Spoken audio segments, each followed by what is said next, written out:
Seems like China is the topic of discussion today, huh?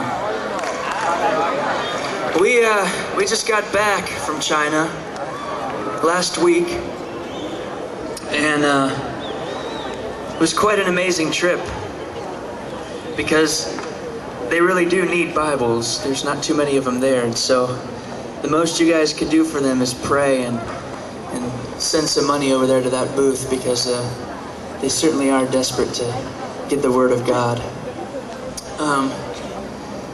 But there was something that I saw over there that I wanted to share with you guys because it changed my life. Oftentimes we hear about this thing called joy in suffering. We hear about this thing called persecution, and sometimes we think we're heavy in the middle of it. But we just spent some time with a lot of pastors and different people over in China, and we got to sit across the table from them, and we got to hear their stories. And it was really amazing because they did have stories of persecution. They talked about what it was like to be in prison, what it was like to be beaten, what it was like to have their homes taken away from them, what it was like to watch people be killed for their faith. But it wasn't really their stories that changed my life. It was the way they told them. You see, they would sit across from us and they would laugh, and they would smile, and they would have an overwhelming sense of joy. And I don't think I've ever experienced what it's like to have joy in suffering the way they do.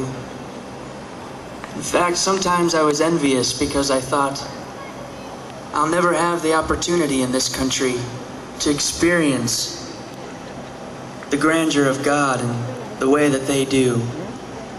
I won't ever experience the way God provides joy when they're in a prison cell. But the thing that changed my life is that I did get to know that God.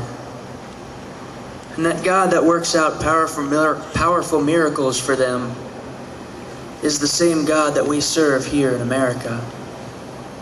Sometimes we just forget that. We wrote this song a long time ago, but it seems to have taken on new meaning even tonight. When we hear about other countries and we hear about the way God is moving,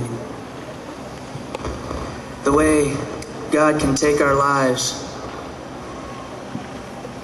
and strip them to nothing, and yet we can still have everything. And how we do forget about a God that is so big and yet so powerful to pursue us.